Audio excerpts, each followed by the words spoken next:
तो कांग्रेस के प्रवक्ता जो है मलिक जावेद अंसारी वो भी जुड़ चुके हैं। आइए सुनते हैं कि उनका इस पूरे मसले पर क्या कहना है। सुप्रीम कोर्ट में हिजाब केस चल रहा है, आप जैसा जानते हो, और ये चर्चा का विषय बना हुआ है। और ये हिजाब केस कैसे आया? कर्नाटक की गवर्नमेंट ने एक गवर्नमेंट ऑर्डर पास किया और उसमें कहा गया कि स्कूल और कॉलेजेस में जो लड़कियां हिजाब पहनती है उनको बैन किया जाता है। तो वहां पे बहुत सारी लड़कियों ने उस ऑर्डर को कर्नाटक हाई कोर्ट में चैलेंज किया। और वो मेन जो केस है उसमें Bushra Fatima versus state of Karnataka है, जिसमें गवर्नमेंट ऑर्डर को चैलेंज किया गया।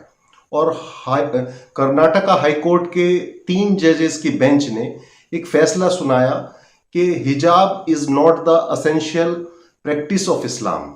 तो फिर इसकी अपील जो है वो सुप्रीम कोर्ट में आई है। अब सुप्रीम कोर्ट में इसको डिवीजन बेंच सुन रही है और उसमें जस्टिस हेमंत गुप्ता और सुधांशु धूलिया जी इसको केस को सुन रहे हैं और इसमें आर्ग्यूमेंट्स चल रहे हैं।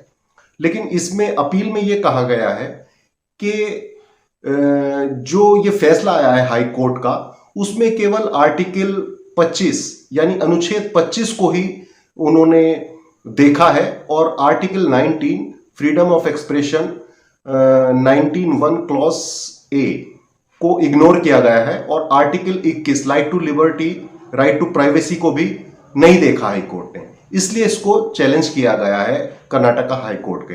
अभी आर्ग्यूमेंट्स चल रहे हैं और इस पे ज्यादा बोलना अभी ठीक नहीं होगा, क्या सही है क्या गलत है। लेकिन मेरे कुछ सवाल हैं।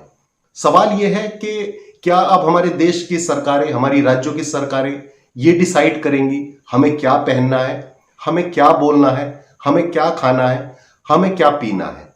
तो ये सरासर गलत होगा, क्योंकि संविधान हमें पहनने का, बोलने का अधिकार देता है, लेकिन कानून के दायरे में देता है।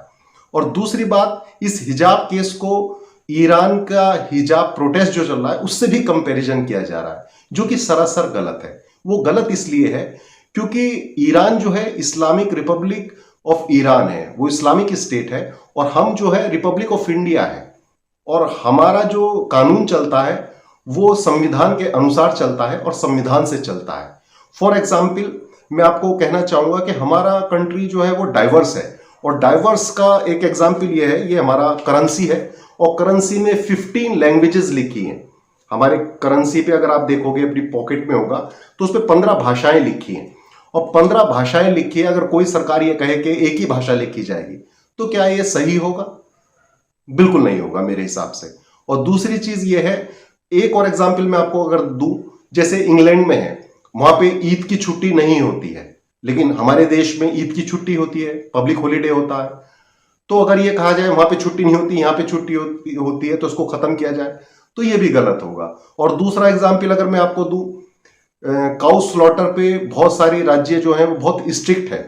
जैसे उत्तर प्रदेश है, उन्होंने बहुत स्ट्रिक्ट लॉज बनाए हैं अगर काउ स्लॉटर होता है, क्योंकि वो आस्था का जुड़ा हुआ मुद्दा है, होना भी चाहिए। अगर सरकार कोई वैलिड कानून बना रही है तो उसका सम्मान होना चाहिए। लेकिन यही सरकार बीजेपी की अगर गोवा में बीफ अलाउ कर देती है तो उस पर आप क्या कहेंगे? तो बहुत सारे सवाल हैं और बहुत सारे जवाब भी हैं, बहुत सारे इंटरप्रिटेशंस हैं अलग अलग स्कॉलर्स के। तो इतना आसान नहीं होगा अभी कहना कि क्या सही है क्या गलत है। अभी सुप्रीम कोर्ट में ये मैटर पेंडिंग है, तो let the Supreme Court decide, then we will discuss further after the judgement of the Supreme Court. तो अभी आपने सुना कि कांग्रेस के जो प्रवक्ता हैं मलिक जावेद अंसारी, उनका क्या कहना है इस पूरे मसले को। उन्होंने